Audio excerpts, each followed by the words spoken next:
تو حضرات ذکر یہ وہ حدیث پاک تھی جس حدیث پاک سے آپ نے یہ دیکھا کہ الفاظ بیچ میں آئے کہ ففودیت یداہ رجلاہ،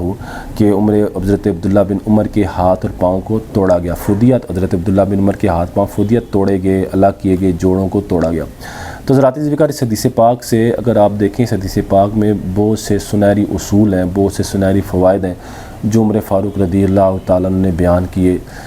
لیکن انشاءاللہ زندگی رہی، موقع رہا تو پھر انشاءاللہ کبھی ان فوائد کو بیان کروں گا کہ عمر فاروق رضی اللہ تعالیٰ عنہ نے اللہ اور رسول کے جو دشمن تھے یہودی، ان کے ساتھ کیا کیا، رسول اللہ نے کیا کیا۔ بنو نضیر کو وہاں سے رسول اللہ نے مدینے سے نکالا، مدینے کے بعد خیبر میں آئے، خیبر میں رسول اللہ صلی اللہ علیہ وسلم ان کو مارا، کو ادھر سر 4 ہجری میں رسول اللہ صلی اللہ علیہ وسلم نے بنو نضیر کو وہاں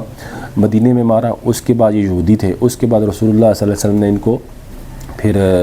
یہاں خیبر میں مارا، پھر خیبر میں مارنے کے بعد رسول اللہ صلی اللہ علیہ وسلم نے ان کے ساتھ معاہدہ کیا اور ان کو وہاں رکھا۔ اس کے بعد جب عمر فاروق کی دور خلافت آیا تو عمر فاروق کے بیٹے کو جب انہوں نے مارا تو عمر فاروق رضی اللہ تعالیٰ نے تمام یہودیوں کو خیبر سے نکال دیا اور جزیرہ عرب کو وہ یہودیوں اور عیسائیوں سے بالکل عمر فاروق رضی اللہ تعالیٰ نے پاک کر دیا۔ تو ذاتی ذکر اس میں عمر فاروق رضی اللہ تعالیٰ عنہ کی فضیلت بھی ہے، اور اس میں رسول اللہ صلی اللہ علیہ وسلم کی وہ غیب کی خبریں بھی ہیں جو رسول اللہ صلی اللہ علیہ وسلم نے یہودیوں کے بارے میں دی تھی، اور عمر فاروق رضی اللہ تعالیٰ عنہ نے بیک وقت جب صحابہ کی موجودگی میں ابو حقیق نامہ یہودی نے رسول اللہ کا معاہدہ پڑھ کے بتایا کہ رسول اللہ نے ہمیں یہاں رکھا ہے، تو عمر فاروق نے رسول اللہ صلی اللہ علیہ وسلم کی جو غیب کی خبر تھی وہ پڑھ کے بتائی، وہ ان کو یاد دلائی کہ رسول اللہ صلی اللہ علیہ وسلم نے تمہارے بارے میں اسی خیبر میں کہا تھا کہ میں تمہارا اس وقت کیا حال ہوگا جب تمہیں دوبارہ تمہیں یہاں سے خیبر سے نکالا جائے گا۔ تو عمر فاروق نے رضی اللہ تعالیٰ نے دیکھے رسول اللہ صلی اللہ علیہ وسلم کی جو مستقبل کی خبر تھی، یہودیوں کے بارے میں جو غیب کی خبر تھی، اس کو بطور دلیل پیش کر کے یہودیوں کو خیبر سے نکال دیا۔ تو حضرات ذکر یہ وہ حدیث پاک تھی جس حدیث پاک سے ہمیں یہ پتہ چلتا ہے کہ عبداللہ بن عمر ففودیت یدا و رجلاہ، کہ یہودیوں نے عبداللہ بن عمر کے ہاتھ اور پاؤں کو کیا کر دیا تھا، توڑ دیا تھا۔ حضرات ذکر یہ بخاری شریف تھی، تو بخاری شریف میں امام بخاری سے حدیث پاک کو لے کے آئے تھے۔ حضرات ذکر اگر آپ موطا امام مالک کی شرح المنتقی، شرح موطا امام مالک، یہ قاضی ابو الولید سلمان بن خلف بن سعد بن ایوب الباجی انہوں نے کی، ان کی سن وفات 494 سن ہجری ہے۔ تو یہ ان کی مشہور و معروف موطا امام مالک کی شرح ہے علامہ باجی کی۔ حضرات ذکر اس میں جو عبداللہ بن عمر جو تھے،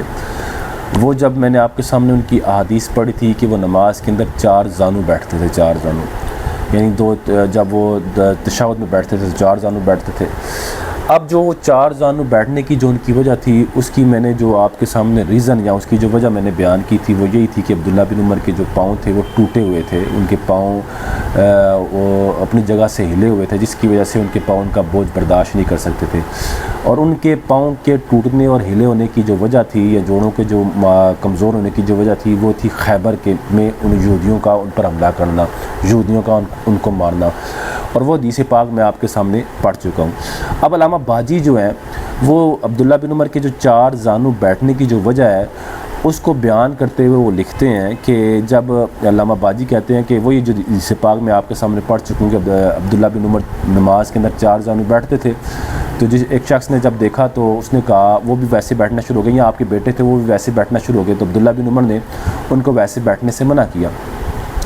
تو اس نے آگے سے کہا کہ آپ بھی تو ایسے بیٹھتے، تو عبداللہ بن عمر نے اس کے جواب میں کہا تھا فَإِنِّي أَشْتَكِي، کیونکہ مجھے تکلیف ہوتی ہے، میں اس لیے اس طرح بیٹھتا ہوں کہ میں عام حالت میں مطلب پاؤں کے اوپر سرین رکھ کے نہیں بیٹھ سکتا، میرے جو پاؤں ہیں وہ مجھے تکلیف ہوتی ہے۔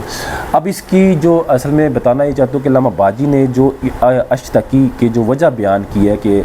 عبداللہ بن عمر کو تکلیف کیوں ہوتی تھی، وہ میں آپ کے سامنے بیان کرنے لگا کہ عبداللہ بن عمر نے جو تکلیف ہوتی تھی وہ کیوں ہوتی تھی، علامہ باجی نے وہ وجہ بیان کی۔ علامہ باجی کہتے ہیں فَأَخْبَرَهُ عبداللہ بن عمر أَنَّهُ لَا يَفْعَلُ ذَلِكَ لِأَنَّهُ مِن سُنَّةِ الصَّلَاةِ، عبداللہ بن عمر نے اس شخص کو یا اپنے بیٹے کو یہ خبر دی کہ وہ اس لیے نہیں کرتے کہ اس انداز میں 4 زانو جو بیٹھتے وہ اس لیے نہیں بیٹھتے کہ یہ نماز کی سنت ہے، إِنَّمَا يَفْعَلُهُ لِشَقَاءِ رِجْلَيْهِ، انہوں نے کہا کہ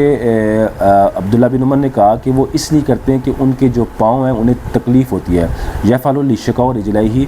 عبداللہ بن عمر یہ اس چار زانو انداز میں اس لیے بیٹھتے ہیں لشقاء رجلیہ، ان کے پاؤں کی تکلیف ہونے کی وجہ سے، یعنی ان کے پاؤں میں تکلیف ہوتی ہے اس لیے وہ اس طرح بیٹھتے ہیں.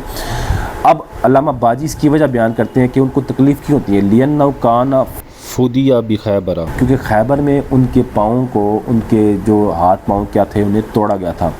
فَلَمْ تَعُدْ رِجْلَاهُ عَلَى مَا كَانَتْ عَلَيْهِ وَكَانَ يَشْتَكِيهَا، تو خیبر میں ان کے ہاتھ پاؤں کو کیا کیا گیا تھا، توڑا گیا تھا.